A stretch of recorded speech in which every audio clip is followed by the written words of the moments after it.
ஹல் ஹல் ஹல்.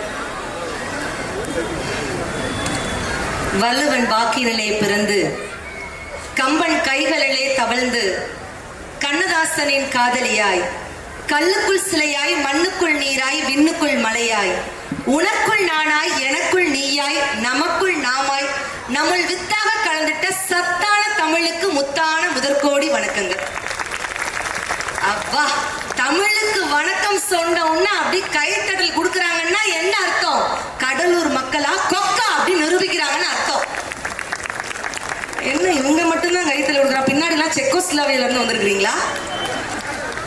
அரபிக்கடல் போல அன்பும், பசிபிக் பெருங்கடல் போல பண்பும், இந்திய பெருங்கடல் போல இதயமும் கொண்ட அருமையான ஒரு ரசிக பெருமக்கள்னா அது கடலூர் தான். உங்களைதான் பெருமையா சொல்றேன். திருநெல்வேலியில இருந்து மேல மேம் வந்திருக்காங்க. எங்க ஊருக்கு பெருமை சேர்க்கிறது உண்மையிலே ரொம்ப பெருமையாக இருக்கிறது. திருநெல்வேலினா பொதுவா எல்லாரும் ஸ்வீட்டா அல்வாம்பாங்க மேடம். ஆனா ஒரு ஆளை பிடிக்கணும்னா அல்வா, அதே ஆளை போட்டு தரணும்னா அருவா. ரெண்டுத்துக்குமே எங்களுக்குலாம் ரொம்ப ஃபேமஸான சொன்னோன்னு சார் சிரிக்கிறாங்க. உண்மையிலே ரொம்ப பெருமையாக இருக்கிறது. நால்வழி சாலையிலே நந்தவனமாய் ஒரு பள்ளி, அதில் ஆனந்தமாய் அறிவுபூர்வமாய் சிறகடித்து பறக்கும் பல வண்ண குயில்கள், சிங்காரமாய் வீற்றிருக்கும் அரிஸ்டோ பள்ளி, அத்தனைக்கும் ஆணிவேராக இருக்கக்கூடிய இப்பள்ளியின் முன்னோடிகள் அத்தனை பேருக்கும் ஒரு பெரிய பெரிய பெரிய மனமார்ந்த உற்சாகமான ஒரு கைத்தட்டுகளை நம்ம கொடுக்கலாம்.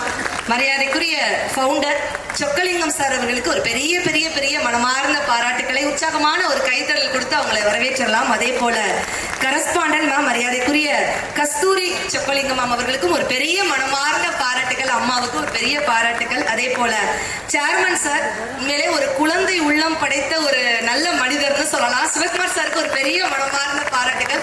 இப்போ இந்த மேடையில் இருக்கக்கூடிய கிட்ஸ்க்கு அழகாக ஒரு செலிப்ரேஷன் பண்ணாங்க பாத்தீங்களா? அவங்களுக்கு ஒரு பெரிய கைத்தல் கொடுத்துடலாமா?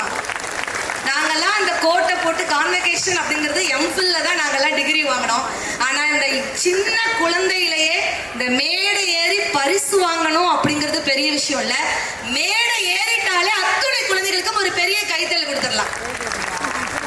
ஏன்னா கவிஞர் வாலி அழகா சொல்வாரு, ஊக்குவிக்கும் ஆள் இருந்தால் ஊக்குவிப்பவன் கூட தேக்கு விப்பானா. அதனால நீங்க கொடுக்கக்கூடிய ஒரு சின்ன கைத்தட்டு அந்த குழந்தை இன்னும் இன்னும் இன்னும் அடுத்தடுத்த படிக்கட்டுகள் உயர்த்தும் அப்படிங்கறத எந்தவித சந்தேகமும் இல்லை. நாங்க படிக்கும் போதெல்லாம் இவ்வளவு பெரிய மேடைகள்லாம் எங்களுக்கு கிடைக்கல சார். அன்னபாரதின் அப்படின்னு எங்க அம்மா எனக்கு ஏன் பேர் வச்சாங்க அப்படின்னு சொன்னா, உண்மையிலேயே சிறப்பாக பெண் பிள்ளைகளுக்காக இன்னைக்கு அழகாக நம்ம அரிஸ்டோ பப்ளிக் ஸ்கூல் நடத்துறாங்க பாத்தீங்களா? அவங்களுக்கு ஒரு பெரிய பெரிய மனமார்ந்த பாராட்டுகள். அதோட சிறகை விரித்து பறக்கிற மாதிரி இன்னைக்கு அரோகன் அப்படின்ட்டு ஒரு அழகான ஒரு விஷயம். பெண்களுக்கு அவ்வளவு திறமைகள் இருக்கும். அந்த திறமைகளை அத்தனையும் நீங்க முன்னுக்கு கொண்டு வரணும் அப்படின்னு நினைத்து இந்த ஸ்கீம் ஆரம்பிச்சிருக்காகவே ஒரு பெண் சார்பாக ஒரு பெரிய பெரிய பெரிய நான் பாராட்டுகள் அந்த நேரத்தில் சொல்லிக்கிறேன். ஸோ இந்த கான்வெகேஷன் கூட ஒரு சின்ன சர்டிபிகேட்ல கூட அந்த குழந்தையோட படத்தை போட்டு அவ்வளவு அழகாக பண்ணியிருந்தாங்க. அது கூட சிவகுமார் சாரோட ஐடியா அப்படின்னு சொன்னாங்க. ஒரு பெரிய மனமார்ந்த பாராட்டுகள் சார். அதே போல சிஇஓ மிஸ்ஸஸ் லக்ஷ்மி மேம் அவர்களுக்கு ஒரு பெரிய பாராட்டுகள். நிஜமாவே பார்த்தாலே லக்ஷ்மி மாதிரி தான் மேடம் இருக்கிறீங்க. காஞ்சி காமாட்சி, காசி விசாலாட்சி, மதுரை மீனாட்சி அப்படின்னு சொல்லுவாங்க. மூன்றும் சேர்ந்து லக்ஷ்மியாக ஒரு சரஸ்வதி கூடத்துக்கு கிடைச்சிருக்கு அப்படின்னு சொன்னா இதை விட வேற என்ன உங்களுக்கு ஒரு கிஃப்ட் வேணும்? பெருமையாக இருக்கிறது. மேம் அன்னைக்கு பார்த்த மாதிரியே இன்னைக்கும் அவ்வளவு தூரம் ஒரு கியூட்டா இருக்காங்க. Thank you so much ma'am. அதே போல பிஆர்ஓ மரியாதைக்குரிய சிவராஜ் சார் அவர்களுக்கு ஒரு பெரிய மனமார்ந்த பாராட்டுகள் இந்த நேரத்தில் சொல்லிக்கிறேன். அதே போல பிரின்சிபல் மேம் நான் சொல்லியே ஆகணும், சங்கீதா மேம் அவர்களுக்கு ஒரு பெரிய பாராட்டுகள். ஏன்னா அன்டைம்ல வர்ற மாதிரி இருந்துச்சு. நேற்று ஒரு கரூர்ல ஒரு காலேஜ் முடிச்சுட்டு இங்க வரும்பொழுது, மேம் நீங்க எப்பனாலும் வாங்க, நான் கரெக்டா நான் ரிசீவ் பண்ணி எல்லாம் ப்ராப்பரா அவ்வளவு அழகா பார்த்துக்கிட்டாங்க. தென்புலத்தார் தெய்வம் விருந்தொக்கல் தான் என்றாங்க, ஐம்புலத்தாறு ஓம்பல் தலை என்று சொன்னான் வள்ளுவன். விருந்தோம்பலா எங்க அரிஸ்டோ பப்ளிக் ஸ்கூல்ல வந்து பாருங்கன்னு சொல்லி நிரூபிச்சிருக்காங்க. சங்கீதா மாமுக்கு ஒரு பெரிய மனமார்ந்த பாராட்டுகளை சொல்லிட்டு உண்மையிலே ரொம்ப பெருமையாக இருக்கிறது. மேடையில இந்த பேரண்ட்ஸோட கண்கள் பூரா எங்க இருக்கு தெரியுமா மேடம்? நம்மளை பார்த்தா அதெல்லாம் கிடையவே கிடையாது. சொன்ன உடனே அங்க சிரிக்கிறாங்கன்னா என்ன அர்த்தம்? நம்ம பொண்ணு எப்ப மேடைக்கு வரும், எப்படா ஆட விடுவீங்க, எப்படா பெர்ஃபார்மன்ஸ் பண்ண விடுவீங்க, நாங்க பச்சக்கு பச்சக்குன்னு ஒரு போட்டோ எடுத்துட்டு கிளம்பி போயிட்டே இருப்போம். கரெக்டா? ஆனா உண்மையிலே இந்த இடத்துல நான் சொல்லியே ஆகணும். எனக்கு வந்து நிறைய டாக்டர்ஸ் இருப்பாங்க, மேம் சொன்னீங்க, டாக்டர் இருக்காங்க, காவல்துறை அதிகாரி இருக்காங்க, விவசாயம் அக்ரிகல்ச்சரை கூட ஒரு சப்ஜெக்ட்ல சேர்த்திருக்கோம். நாங்க ஒரு பெரிய கைத்தடல் கொடுத்துடலாம். வாட் இஸ் யுவர் கல்ச்சர் அப்படின்னு கேட்கும் பொழுது அக்ரிகல்ச்சர் அப்படின்ட்டு இந்த தன்னம்பிக்கையோட சொல்லக்கூடிய தேசம் இது. இந்த இடத்துல ரொம்ப பெருமையா சொல்றேன், அன்னபாரதி நான் ஒரு விவசாயியின் மகன் அப்படிங்கறத ரொம்ப பெருமையா சொல்றேன். ஸோ அக்ரிகல்ச்சரை சொல்லியிருக்கிறீங்க. ஆனா எனக்கு விவசாயம், டாக்டர் இது எல்லாத்தையும் தாண்டி எனக்கு ரொம்ப பிடிச்ச ப்ரொஃபஷன் ஒண்ணு இருக்குன்னா அது டீச்சர்ஸ் தான் எனக்கு ரொம்ப பிடிக்கும். ஏன் தெரியுமா? இந்த டீச்சர்ஸ்க்கு மட்டும்தான் கொஞ்சம் நல்லா கேமராமேன் இருந்தா கொஞ்சம் அவங்களுக்கு ஜூம் வைங்க, தயவுசெய்து ஜூம் வைங்களேன். அந்த டீச்சர்ஸ்க்கு மட்டும் ஒரு ஜூம் வைங்களேன். அவங்களுடைய ஃபேஸ்லாம் பாருங்க, அவங்களுக்குலாம் வயசே ஆகாதுங்க. லட்சுமி மேம்லாம் இவ்வளவு யங்கா இருக்குது காரணம் என்ன தெரியுமா? அந்த ஸ்டூடெண்ட்ஸோட பழகுறதுனாலதான். இங்க பாருங்க அவ்வளோ க்ளோவா. எங்க நீங்க உங்க பத்த பிள்ளைய டான்ஸ் ஆடுறதுக்கு காக்கைக்கும் தன் குஞ்சு பொன் குஞ்சு. ஆனா தான் படிச்ச நம்மகிட்ட படிச்ச பிள்ளை எவ்வளவு உயரத்துக்கு போனாலும் பொறாமைப்படாத ஒரு ஜீவன் இருக்குன்னா அது டீச்சர்ஸ்க்கு மட்டும் தாங்க உண்டு அந்த தில்லு. இதெல்லாம் தாண்டி அந்த ஒரு க்ளோ இருக்கு பாத்தீங்களா? அதை நான் சர்ப்ரைஸ் நான் போட்டு உடைச்சிட்டுமா எப்படி இந்த இப்படி அரோகனை ஓப்பன் பண்ணேன்னா எதுக்கு தெரியுமா? எனக்கு டீச்சர்ஸ் ரொம்ப பிடிக்கும். மற்றவங்கெல்லாம் பாருங்களேன், மற்ற ப்ரொஃபஷனில் பூரா நான் வேலைக்கு போகிறேன், நான் வேலைக்கு போகிறேன், நான் வேலைக்கு போகிறேன்னு சொல்லுவாங்க. டீச்சர்ஸ் மட்டும் தாங்க நான் ஸ்கூலுக்கு போகிறேன், நான் ஸ்கூலுக்கு போகிறேன், நான் ஸ்கூலுக்கு போகிறேன் அப்படின்னு என்றைக்கும் இளமை ததும்பக்கூடிய ஒரு அருமையான ஒரு விஷயம் இருக்குன்னா தொழில் இருக்குன்னா அது ஆசிரியர் பணியே அறப்பணி. அதற்கே உன்னை அர்ப்பணி அப்படின்னு சொல்லக்கூடிய ஆசிரியருக்கு ஒரு பெரிய கைத்தல் கொடுத்துடலாமா? ஏன்னா இன்னைக்கு நான் அன்னபாரதி நான் பேசிக்கிட்டு இருக்கிறேன் அப்படின்னா மேடம் உண்மையிலே நீங்க சொல்லுங்களேன், இன்னைக்கு 1330 திருக்குறளை நான் சின்ன பிள்ளையிலே படிச்சு ஒப்பிச்சிருக்கிறேன். எந்த காம்படிஷனா இருக்கட்டாலும் எங்க டீச்சர் என்கிட்ட பேரே கேட்க மாட்டாங்க.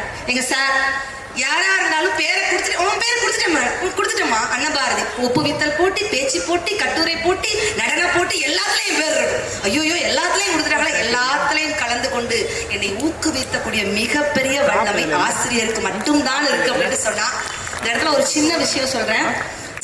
அதுக்கு ரப்பர் சிரிச்சுக்கிட்டே சொல்லிச்சான், பரவாயில்ல நான் கரைந்து காணாமல் போனாலும் பரவாயில்ல, நீ திருத்தங்களுடன் முன்னேறி செல்கிறாய் என்று சொன்னால் அதுவே எனக்கு பெரிய சந்தோஷம் சொல்லிச்சான். அந்த ரப்பர் வேற யாரும் அல்ல, அந்த ரப்பர் தான் பெற்றோரும் ஆசிரியரும் அப்படின்னு சொன்னா அந்த பெற்றோரும் ஆசிரியருக்கும் எத்தனை முறை கைத்தடல் கொடுத்தாலும் தகும். இன்னைக்கு பேரண்ட்ஸ் இவ்வளவு தூரம் பார்க்கறதுக்கு ரொம்ப பெருமையாக இருக்கிறது. அந்த கால 1980 பிறந்தவங்க மட்டும் ஒரு கைத்தல் கொடுங்க பார்க்கலாம். 1980s கிட்ஸ் கைத்தல் கொடுக்க பார்க்கலாம். சங்கீதமா 80s பரவாயில்லையே. ஆனா எங்க இருக்கு எல்லாருமே எங்க மற்ற ஸ்கூல்ல எல்லாம் ஸ்டூடெண்ட்ஸ் தான் கியூட்டா இருப்பாங்க. அரிஸ்டோ ஸ்கூல்ல தாங்க டீச்சர்ஸ் முதற்கொண்டு இவ்வளவு கியூட்டா இருக்கிறாங்க. என்னத்த நான் சொல்றேன். சரி 80s கிட்ஸ் ஒரு கைத்தல் கொடுங்க பேரண்ட்ஸ் எல்லாருமே. 90s கிட்ஸ் ஒரு கைத்தல் கொடுங்க பார்க்கலாம். 1990 எல்லாருமே வா நம் இனமடா அப்படிங்கிறவர். இந்த 2K கிட்ஸ் ஜென்சி இருந்தா ஒரு கைத்தல் கொடுங்க பார்க்கலாம். இவனை பார்த்தாதான் மேடம் எனக்கு பேச கொஞ்சம் பயமா இருக்கும். மற்ற யாரை பார்த்தாலும் நான் பேசிடுவேன். உண்மையிலே இந்த 2K கிட்ஸை சமாளிக்கிறது எவ்வளோ கஷ்டம் தெரியுமா? வாத்தியாருக்கு அதிக சம்பளம்னு சொல்லி கிண்டல் பண்றோம். ஏன் தெரியுமா?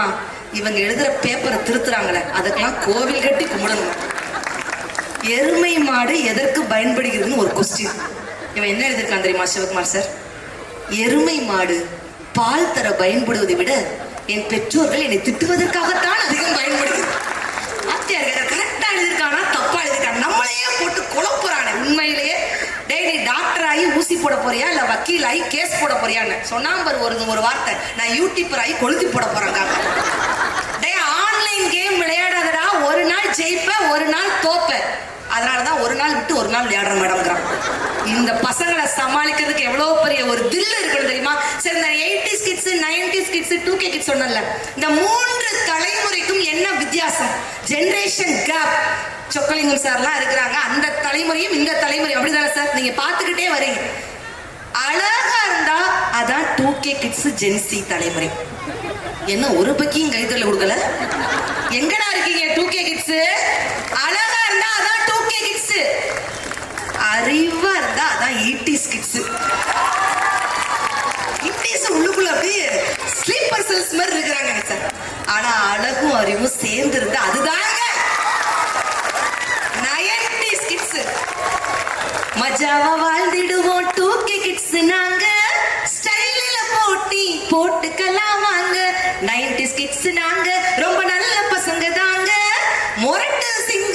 வாழ்ந்துடுவோம் நாங்க நாங்க சிம்பு ஸ்டைலுமா, நாங்க டிஆர் ஸ்டைலுமா, நாங்க பப்ஜி ஸ்கூட்டரு, நாங்க பவர் ரேஞ்சரு, நாங்க சக்திமானுங்க, நாங்க எப்பவும் பீட்டரு.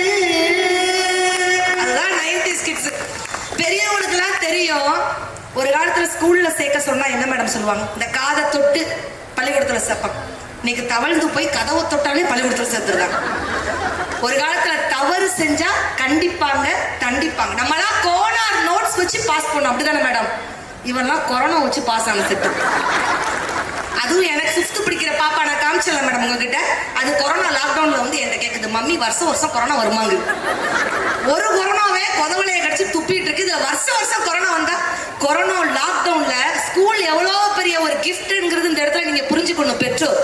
கொரோனா லாக்டவுன்ல ஒரு அம்மா கடவுள்கிட்டே வேண்டிருச்சு, ஓம் கொரோனாவை ஒழிப்பாய் போற்றி, ஆத்துக்காரரை ஆபீஸ்க்கு அனுப்புவாய் போற்றி, ஸ்கூல் வேனை கண்ணில் காட்டுவாய் போற்றி, டெய்லி சமைச்சு போட முடியவில்லை போற்றி போற்றி போற்றி போற்றி. அப்படின்னா என்ன அர்த்தம் மேம்? உண்மையில அந்த வயலட் கலர் சாரி கொடுத்துருக்கீங்களா, உங்க வீட்டுக்காரெல்லாம் எத்தனை வேலை மேடம் சாப்பிடுவாங்க? சும்மா சொல்லுங்க மேடம், எத்தனை வேலை? 3 வேலை 4 வேலை? என் வீட்டுக்காரெல்லாம் 30 வேலை சாப்பிடுவாருன்னு லாக்டவுன்ல தான் நான் கண்டுபிடிச்சேன். ஆனா இவ்வளவு தூரம் நான் சொல்றேன், அத்துணை பெண்களும் இந்த ஒரு பாயிண்ட் கைத்தல்ல கொடுப்பாங்க. அந்த கால தலைமுறையும் இந்த கால தலைமுறையும் சமைக்கிறத விட ஒரு கஷ்டமான ஒரு வேலை இருக்கு. என்ன வேலை தெரியுமா? பாத்திரங்கள் வருதா? அப்படியா? இதெல்லாம் அம்மா சிலபஸ்ல இருக்கிறாங்க. சரி இது இல்ல முக்கியமான பாயிண்ட். யாராவது கரெக்டா பதில் சொல்லிட்டீங்கன்னா இப்பவுமே சிவகுமார் சார் வந்து 10,000 ரூபாய் ரெடி கேஷ் வாங்கி தரேன். அத்தாடி சார், அவர் பாக்குறாரு உன் பேமெண்ட்ல இருந்தாம நான் கழிக்கவே போறேன் அப்படிங்கிறாரு சார். பரவாயில்ல சார், நான் தைரியமா கேட்கிறேன் சார். 10,000 ரூபாய் ரெடி கேஷ். சமைக்கிறது விட ஒரு கஷ்டமான வேலை என்ன வேலை? ரைட்டா பாயிண்ட் வந்த மாதிரி இருக்கு. நம்ம புதுசுக்கு ஆன்சர் சொல்லிடலாம். சமைக்கிறத விட ஒரு கஷ்டமான ஒரு வேலை என்னன்னா, இன்னைக்கு என்ன சமையல் பண்ணலாம் அப்படின்னு முடிவு பண்றதுதான் கஷ்டமான வேலை. கரெக்டா? மேம்னா வெறித்தனமா கைதல். கரெக்ட் தான். அப்ப மனசுல உள்ள பாரமே குறைஞ்சிருச்சா மேம் இப்படியா? நீங்க தான் ஆன்சர் சொல்லிட்டீங்க. அங்க இருந்து நீங்களே வாங்கிக்கோங்க மேடம். நீங்களே டைரக்டா வாங்கிக்கோங்க. எதுக்கு நான் உங்களுடைய ஒரு உண்மையில ரொம்ப ரொம்ப ரொம்ப சந்தோஷமா இருக்கு. ஒரு பள்ளியில இவ்வளவு தூரம் பெண்களுக்காக சிறப்பாக பிரத்யேகமாக இன்னைக்கு ஒரு பள்ளி கிட்டத்தட்ட 2 வருஷத்துல இவ்வளவு ஸ்ட்ரென்த் சிபிஎஸ்சில கொண்டு வந்திருக்கேங்கன்னா, உண்மையிலே மேம் சொன்னாங்க இந்த ஸ்கூல்ல இல்லாத விஷயமே இல்லை. யோகாவாக இருக்கட்டும், எக்ஸ்ட்ரா கரிக்குலர் அவ்வளவு விஷயம், நடனம், ஆடல், பாடல் எல்லாம். எது சிறந்த கல்வி நிறுவனம் தெரியுமா? ஒரு மாணவனுக்கு படிப்பாற்றலை மட்டுமல்ல, நல்ல படைப்பாற்றலையும் தரக்கூடிய அருமையான ஒரு கல்வி தான் மிகச்சிறந்த கல்வி நிறுவனம். அது நம்மளுடைய அரிஸ்டோ செய்து கொண்டிருக்கிறது அப்படின்னு சொன்னா பெருமைப்படக்கூடிய விஷயம். சுவாமி விவேகானந்தர் அழகா சொல்வார், எத்தகைய கல்வி, கல்வினா முதல்ல எப்படி இருக்கணும்? எத்தகைய கல்வி மன வலிமையை தருகிறதோ, எத்தகைய கல்வி விரிந்த அறிவை தருகிறதோ, எத்தகைய கல்வி சுய ஒழுக்கத்தை தருகிறதோ, அத்தகைய கல்விதான் நம் நாட்டுக்கு தேவை அப்படின்னு சொன்னார். அப்படிப்பட்ட அருமையான ஒரு கல்வியை கொடுத்து கொண்டிருக்கக்கூடிய கடலூரில் இருக்கக்கூடிய அரிஸ்டோ பப்ளிக் ஸ்கூலுக்கு என்னுடைய சார்பாக ஒரு பெரிய பெரிய பெரிய மனமார்ந்த பாராட்டுகளை நான் சொல்லிக்கொள்வது உண்மையிலே மகிழ்ச்சி அடைகிறேன். ஒரு காலத்துல பொம்பளை பிள்ளைய என்ன சொல்லுவாங்க மேடம்? பொம்பளை பிள்ளைய பொத்தி பொத்தி வளர்க்கணும், பொம்பளை பிள்ளைய பொத்தி பொத்தி வளர்க்கணும். ஆனா ஒரு பெண் பேச்சாளராக நான் மேடையில பதிவிடுறது என்ன தெரியுமாங்க?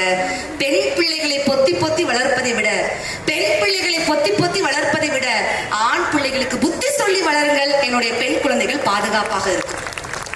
ஒரு காலத்துல என்ன சொல்லுவாங்க தெரியுமா? ஊராம் பிள்ளைய ஊட்டி வளர்த்தா உன் பிள்ளை தானா வளரும். ஆனா நான் ஒரு பெண் பேச்சாளராக மேடையில பதிவிடுறது என்ன தெரியுமா? ஆண் பிள்ளைகளை ஒழுக்கமாக வளர்த்தால் என் பெண் குழந்தைகள் பாதுகாப்பாக வளரும் அப்படிங்கிறது தாங்க இன்னைக்கு நான் மேடையில பதிவிட்டு வரேன். அதனால உண்மையிலேயே இன்னைக்கு கேர்ள்ஸ் பாய்ஸ் பக்கத்துல இருக்கிறாங்கல்ல, சரி நான் பொதுவாகவே நான் இன்ஸ்டியூட்ல கேட்கிறேன், நல்லா படிக்கிறது நம்ம அரிஸ்டோ ஸ்கூல்ல கேர்ள்ஸா பாய்ஸா மேடம்? இதெல்லாம் நான் அங்கிட்ட ஒரு ஓட்டு இங்கிட்ட ஒரு ஓட்டா, அங்கிட்ட ஒரு குத்து இங்கிட்ட ஒரு குத்து, நான் ஈக்குவலா போகணுங்க அப்படிங்கிற மாதிரி. மேம் நீங்க சொல்லுங்கம்மா.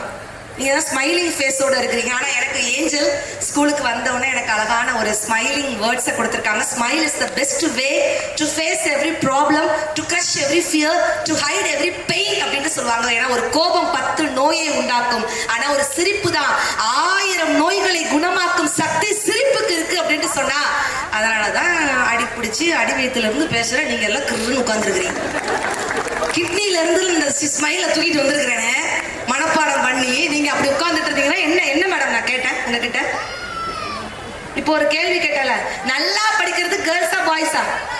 கேர்ள்ஸ் ஓட்டு தாங்க வந்திருக்குது நல்லா படிக்கிறது. வாத்தியார் பேப்பரை திருத்தி கொடுத்துக்கிட்டே இருக்கிறாரு. ஒரு பொம்பளை புள்ள 97 மார்க் விஸ்கு விஸ்கு விஸ்கு விஸ்கு விஸ்கு விஸ்குன்னு அழுதுகிட்டு இருக்குது. பேப்பரை வாங்கி பார்த்தா 97 மார்க் எடுத்துக்கு ஏன் பாப்பா அழுகுறாங்க? 3 மார்க் குறைஞ்சு போயிருச்சு மிஸ். 3 மார்க் மட்டும் வச்சிருந்தா எங்க அப்பா கிட்ட போய் நான் 100 மார்க் வாங்கியிருக்கேன் நான் சந்தோஷமா சொல்லுவேன்ல அப்படிங்குது. பின்னாடி ஒரு பையன் கெக்கப்பான்னு ஒரே சிரிப்பு. பேப்பரை வாங்கி பார்த்தா பயபுல எடுத்திருக்கிறதே வெறும் 3 மார்க். டேய் 3 மார்க் வாங்கியிருக்கேன், உனக்கெல்லாம் வெக்கமா இல்லை? போட்ட உங்களுக்கே வெக்கமா இல்லை, எனக்கு எதுக்கு வெக்கம்? வேணா அந்த 3 மார்க் அந்த பிள்ளைக்கு டிரான்ஸ்ஃபர் பண்ணி விடுங்க மிஸ், அந்த பிள்ளையாவது சந்தோஷமா இருந்துட்டு போட்டோம் அப்படிங்கிறான். எப்படி பொதுநல சேவை இருக்கிறான் பாத்தீங்களா? வாத்தியா இருக்கிறார். டே முட்டாளுக்கும் அடிமுட்டாளுக்கும் என்னடா வித்தியாசம்? நாங்க தான் சார் முட்டாள். அப்ப அடிமுட்டாள் நீங்க எங்களை அடிக்கிறதுனால நீங்க அடிமுட்டாள் சார். பசங்க கிட்ட பேசி ஜெயிக்கவே முடியாதுங்க. தமிழ் வாத்தியார் வரையாரு, சூரியன் மேற்கில் மறைகிறது, இது நிகழ்காலமா எதிர்காலமா? அது சாயங்காலம் டீச்சர். கண்ணகி மதுரையை எரித்தாள், இது எந்த காலம்? அது ஃபயர் சர்வீஸ் இல்லாத காலம் சார். கும்பகர்ணன் வருடக்கணக்கில் தூங்கினான், இது எந்த காலம்? அது கொசுக்கடி இல்லாத காலம் சார். அந்த காலத்துல நம்ம பிறந்திருக்கோம். ஆனா உண்மையிலேயே நான் சொல்றேன், இன்றைய இளம் தலைமுறை கிட்ட தயவு செய்து இந்த செல்போன் ஒண்ணு இருக்குல்ல, அந்த செல்போனை மட்டும் தயவு செய்து குழந்தைகளிடம் கொடுக்காதீங்கன்னு ஒரு அன்பான ஒரு வேண்டுகோளா மட்டும் நான் இந்த ஸ்கூல்ல வைக்கிறேன். ஏன்னா செல்போனை கண்டுபிடிச்சது யார் தெரியுமா? Martin Cooper. அவரே ஒரு நாளைக்கு 3 மணி நேரம் மட்டும்தான் செல்போனை பயன்படுத்துவாராம். ஆனா நாம பாருங்க, இன்னைக்கு காலையில எந்திரிச்சதுல இருந்து பல்ல விளக்குல இருந்து பாத்ரூம் போக தட்டி செல்லு செல்லு செல்லு. தயவு செய்து ஒரு இளைஞர் கவிதை எழுதுறான், செல்லும் செல்லமும் கொடுத்த என் அன்பு மகள் இப்பொழுது தொடர்பு எல்லைக்கு அப்பால் அப்படின்னு சொன்னா, போர்வைக்குள் இருந்து வரும் வெளிச்சம் பலருடைய வாழ்க்கையை இருளாக்கி கொண்டிருக்கிறது அப்படின்னு சொன்னா, குழந்தைகள் என்ன பண்றாங்கிறது தயவு செய்து பேரண்ட்ஸ் நோட்டீஸ் பண்ணுங்கிறத மட்டும் ஒரு சின்ன ரெக்வஸ்டா மட்டும் வச்சுக்கிட்டு, இத்தனை பெற்றோர்கள் இருக்கிறீங்கல்ல, நான் உங்ககிட்ட கேட்கிறேன், என்னுடைய குழந்தை பள்ளி முடிந்து வீட்டுக்கு வந்ததுக்கு அப்புறம் என்னுடைய குழந்தை கிட்ட நான் மனசு விட்டு பேசுவேன், இன்னைக்கு என்னென்ன நடந்துச்சு பாப்பா ஸ்கூல்ல அப்படின்னு கேட்பேன்னு சொல்லக்கூடிய பேரண்ட்ஸ் மட்டும் கை தூக்குங்க பார்க்கலாம். பரவாயில்ல, உங்களுக்காகவே ஒரு பெரிய கைத்தல கொடுத்துடலாமா? இவ்வளவு பேர் கேக்குறீங்க. சூப்பர், அருமையான ஒரு விஷயம். குழந்தைகள் கிட்ட நேரம் செலவிடணும். சரி, இங்க இருக்கக்கூடிய பசங்களுடைய தாத்தாக்கள் நான் வந்திருக்கேன் இந்த ஆனுவல் டே பாக்குறதுக்காக. தாத்தா வந்திருக்கவங்கள கை தூக்குங்க பார்க்கலாம். வாவ், பெரிய கைத்தல கொடுத்துடலாம். குழந்தையோட பாட்டிமார் வந்திருக்கேன்னு சொல்றவங்க ஒரு பெரிய கைத்தல. Wow, super super super super. ஒரு வீட்டுல தாத்தா இருந்தாருன்னா அந்த வீட்டுல நூலகம் இருக்குன்னு அர்த்தம். ஒரு வீட்டுல ஒரு பாட்டி இருந்தாங்கன்னா அந்த வீட்டுல ஒரு மருத்துவச்சி இருக்கான்னு அர்த்தம். எனக்கு மேடையில என்ன கிஃப்ட் கொடுக்காங்க தெரியுமா? அழகாக மாப்பிள்ளை சம்பா அரிசி, கவுனி அரிசி. இன்றைக்கு நான் பெருமையாக சொல்றேன், என்னுடைய குழந்தைகளுக்கு நான் ஜங்க் ஃபுட்டை கொடுக்கறதே இல்லை. முழுக்க முழுக்க முழுக்க கேப்பக்கூழு, களி, இந்த மாதிரி சூப்பு, முருங்கைக்கீரை சூப்பு, சுக்கு சேர்த்துக்கிட்டா சுகமாகும் உடம்பெல்லாம், மஞ்சள் சேர்த்துக்கிட்டா மடிந்து போகும் கிருமி எல்லாம், இஞ்சி சேர்த்துக்கிட்டா இடரில்லா வாழ்வு உண்டே, வாழை சேர்த்துக்கிட்டா வளமான நன்மை உண்டே, கீரை சேர்த்துக்கிட்டா கீழ்வயிறு சுத்தமாகும், அருகு சேர்த்துக்கிட்டா அனுதினமும் நன்மை உண்டேன். பார்த்து பார்த்து செய்யக்கூடியது யார் சொன்னா, நம்மளுடைய பாட்டிகளும் தாத்தாக்களும் இருக்கக்கூடிய அந்த காலத்தை மீண்டும் நாம் கொண்டு வர வேண்டும். அடுத்த தலைமுறைக்கு சொத்து சேர்க்கிறது பெரிய விஷயம் இல்லைங்க. அடுத்த தலைமுறைக்கு சொத்து சேர்த்து வைப்பதை விட நல்ல உடல் ஆரோக்கியத்தை சேர்த்து வைங்கள். அதுதான் உங்க குழந்தைக்கு நீங்க கொடுக்கக்கூடிய மிகப்பெரிய கிஃப்ட். குழந்தைகிட்ட தயவு செய்து டைம் ஸ்பெண்ட் பண்ணுங்க. ஒரு குழந்தை இப்படிதான் ஸ்கூல் விட்டு வெளியில வந்தோம்னா தாத்தா பேத்தியை கூப்பிட வந்திருக்கிறார். நல்லா கேட்டுக்கோ. அந்த பேத்தி சொல்லுது, தாத்தா சொல்றாரு, பாப்பா இந்த லஞ்ச் பேக்கை நான் தூக்கிக்கிட்டுமா? நோ தாத்தா, ஐ வில் கேரி ஆன், நான் தூக்கிக்கிடுறேன். இந்த பேக்கை நான் தூக்கிக்கிட்டு. நோ தாத்தா, ஐ வில் கேரி, நான் தூக்கிக்கிடுறேன். அதை எடுத்துக்கிட்டுமா? நோ தாத்தா, நான் தூக்கிக்கிடுறேன். நீ என்ன மட்டும் தூக்கிக்கோ தாத்தா. அதுதாங்க குழல் இனிது யாழ் இனிது என்பர் தன் மக்கள் மழலை சொல் கேளாதவர் அப்படின்னு சொன்னா தாத்தா பாட்டி முதியோர் இல்லத்தில். இன்றைக்குள்ள அவசர காலத்தை தயவு செய்து நீங்க கேட்டுக்கொள்ங்க. தாத்தா பாட்டி முதியோர் இல்லத்தில், பேரம் பேத்தி பள்ளி விடுதியில், அம்மா அப்பா வெளியூரில், அனாதையானது வீடுன்ட்டு ஒரு கவிதை. தயவு செய்து இதெல்லாம் பொய்ப்பித்து குழந்தைகள் கிட்ட பேசுங்க. ஒரு பையன் குடுகுடுன்னு ஓடி வந்து அப்பாட்ட கேட்கிறான், அப்பா அப்பா இந்த உலகத்துல நாய்ங்கிறாங்க, பேய்ங்கிறாங்க, தெண்டோங்கிறாங்க, முண்டோங்கிறாங்க. எனக்கு ஒண்ணுமே புரியலப்பா. அப்பா சொல்றாரு, டேய் நான் தாண்டா நாய், உங்க அம்மா தாண்டா பேய். நம்ம வீட்டுக்கு விருந்தாளிகள் வராங்களா, அதாண்டா தெண்டம். நம்ம வீட்டுல கிடக்கல சேர், அதாண்டா முண்டம். உங்க அம்மா காப்பிங்கிற பேர்ல காலையில ஒரு கழனி தண்ணியை ஊத்துறாள், அதுக்கு பேர் தாண்டா விஷம்ட்ட. பையன் தெளிவா மனப்பாடம் மாட்டா. ஓ நாயினா அப்பா, பேயினா அம்மா. வீட்டுக்கு வரக்கூடிய கெஸ்ட் தான் தெண்டம், வீட்டுல கிடக்கிற சேர் தான் முண்டம், அம்மா போடுற காஃபி தான் விஷம் மனப்பாடம் பண்ணிட்டாங்க. அடுத்த நாள் காலையில அப்பா ஆபீஸ் போயிருக்கிறார். அந்த நேரம் பார்த்து அம்மா குளிச்சிட்டு இருக்கிறாங்க. அந்த நேரம் பார்த்து வீட்டுக்கு விருந்தாளிகள் வந்துட்டாங்க. பையன் தெளிவா சொல்றான், வாங்க தெண்டங்களே வாங்க, முண்டத்துல உட்காருங்க, நாய் ஆபீஸ் பேருக்கு பேய் குளிச்சிட்டு இருக்கு, ஒருக்க விஷம் தர குடிக்கிறீங்களா அப்படின்னு இருக்கான். அண்டவன் துண்டை காணும் துணியை காணும் தெரிஞ்சு ஓடினான்னா என்ன அர்த்தம்? குழந்தைகள் கிட்ட நம்ம எது இது சரி இது தவறு அப்படின்னு சொல்லி பேசணும். நான் இங்க உள்ள பேரண்ட்ஸ் கிட்ட கேட்கிறேன், என்னுடைய குழந்தை சுட்டி டிவி பாக்குது, போகோ பாக்குது, இதெல்லாம் பாக்குதுன்னு சொல்லக்கூடிய பெற்றோர்கள் கை தூக்குங்க பார்க்கலாம். மோஸ்ட்லி எல்லாரும் ஏன் பாக்குறாங்கன்னு யாராவது யோசிச்சு பார்த்திருக்கீங்களா? ஏன் பாக்குறாங்க?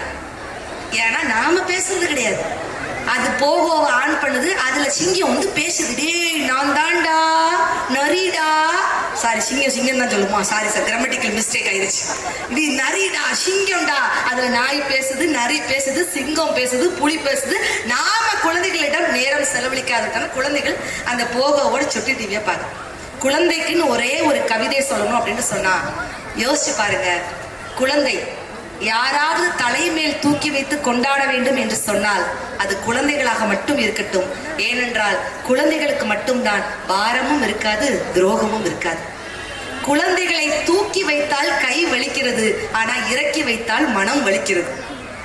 குழந்தைக்கு ஒரு உயிருள்ள விஷயத்தை மீண்டும் உயிர் கொடுக்க முடியும் மருத்துவரால். ஆனால் ஒரு உயிரற்ற பொம்மைக்கு கூட உயிரை கொடுக்க முடியும் என்று சொன்னால் அது குழந்தை நினைத்தால் உயிரற்ற பொம்மைக்கு கூட உயிர் கொடுக்க முடியுங்க.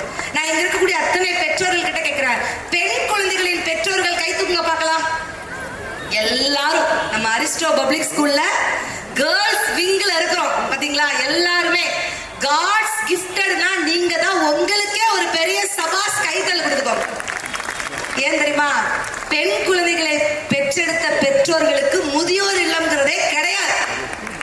கடவுளிடம் வேண்டினால் ஆண் குழந்தை பிறக்கும், கடவுளிடம் வேண்டினால் ஆண் குழந்தை பிறக்கும். ஆனா அந்த கடவுளையே வேண்டும் என்று சொன்னால் தாங்க எங்களுடைய பெண் குழந்தைகள் பிறக்கும் அப்படின்னு சொன்னார். ஆண் குழந்தைகள் அன்பாக இருக்கும், ஆனா பெண் குழந்தைகள் தாங்க இன்னொரு அம்மாவாக இருக்கும் அப்படின்ட்டு சொன்னா. இந்த பசங்க ஸ்கூல் விட்டு வந்த உடனே என்ன பண்ணுவாங்க? உள்ள வருவான்னு நினைக்கிறீங்க? அவன் வரமாட்டான். அந்த மேடம் இப்படி இப்படி மண்டையாது. என்ன அர்த்தம்? அவன் வரமாட்டான், அவன் பேக் மட்டும் தான் உள்ள வரும். ஆனா அதுவே பொம்பளை பிள்ளைனா ஸ்கூல் விட்டு வந்தோடனே என்ன பண்ணும்? அழகா முத்தம் தொளிச்சு, எங்க திருநெல்வேலி சைடு அப்படிதான் மேடம் சொல்லுவோம், முத்தம் தொளிச்சு அழகா கோலம் போட்டு செய்வாங்களா இல்லையா? செய்வீர்களா அப்படின்னு கேட்கவும் முடியாது எலெக்ஷன் நேரம், அது ஒரு பக்கமா போயிடும். எங்க பெண் குழந்தை அப்படித்தானங்க. ஒரு சாதாரண ஒரு தலைவலின்னு சொல்லி பாருங்க, அப்பாவுக்கு தலைவலி அப்படின்னு பெண் பிள்ளைகிட்ட ஆம்பளை பிள்ளைகிட்ட சொல்லி பாருங்க, என்ன தலைவலி, தலைவலிக்கே தலைவலியா அப்படிம்பாங்க. ஆனா ஒரு பெண் பிள்ளைகிட்ட தலைவலின்னு சொல்லி பாருங்களேன், குடுகுடுன்னு ஓடி போய் ஒரு விக்ஸ் எடுத்து அதுக்கு அழகா அப்படியே அந்த பிஞ்சு விரலால தடும். பெண் பிள்ளையின் பிஞ்சு விரல் பட்டாலே போதும், தலைவலி பஞ்சு பஞ்சா பறந்து போயிடும் அப்படின்னு சொன்னாரு. ஒரு டிவி விளம்பரத்துல கூட அந்த ஒருத்தர் தான் வெறித்தனமான கைத்தல கொடுக்குறாரு. அவருக்கு மட்டும்தான் அவங்க பாப்பா விக்ஸ் வச்சு தடை விட்டுருக்கா. பூரா நீங்க எல்லாம் என்ன இதுல இருக்கிறீங்கன்னு எனக்கு புரியலையே. அப்ப டிவி விளம்பரத்துல கூட விக்ஸ் விளம்பரத்துல பொம்பளை பிள்ளையை காமிப்பான். இந்த பசங்களையும் ஒரு விளம்பரத்துல காமிப்பான் மேடம். என்ன தெரியுமா? சர்ஃபெக்சல் விளம்பரத்துல காமிப்பான். கரையில உருண்டு புரண்டு எந்திரிச்சு, கரை ரொம்ப நல்லதுடா மச்சான், எல்லாரும் ரொம்ப அன்புக்கு பயப்படுறாங்கடா, உனக்கு ஓகேடா, துவைக்கிற எங்க அம்மாட்ட கேட்டு பாருடா. எங்க தங்கமீன்கள்ங்கிற ஒரு படம் ரொம்ப அழகா அப்பாவுக்கும் மகளுக்கும் உள்ள ஒரு அருமையான ஒரு உறவை சொல்லியிருப்பாரு. மகள்களை பெற்ற அப்பாக்களுக்கு மட்டும்தான் தெரியும் முத்தம் காமத்தை சேர்ந்ததல்லன்னு ஒரு புரட்சிகரமான ஒரு வசனம். எத்தனை பேர் இந்த படம் பார்த்திருக்கீங்க? தங்கமீன்கள். மகள்களை பெற்ற அப்பாக்களுக்கு மட்டும்தான் தெரியும் முத்தம் காமத்தை சேர்ந்தது. அதே போல மகனுக்கும் சொல்லலாம் மேடம், மகனை பெற்ற அம்மாக்களுக்கு மட்டும்தான் தெரியும் மகனை கடைக்கு அனுப்பினால் மீது செல்ற கிடைக்காது என்று தெளிவா பேரம் பேசுவாங்க. வெட்டு இங்க பெண் பிள்ளைங்கிறது ஒரு மிகப்பெரிய ஒரு கோவில். ஏன் சொல்றேன்? தூரத்து நிலவு பாக்குதடி, தேவதை இவளா கேக்குதடி, தன்னிலை மறந்து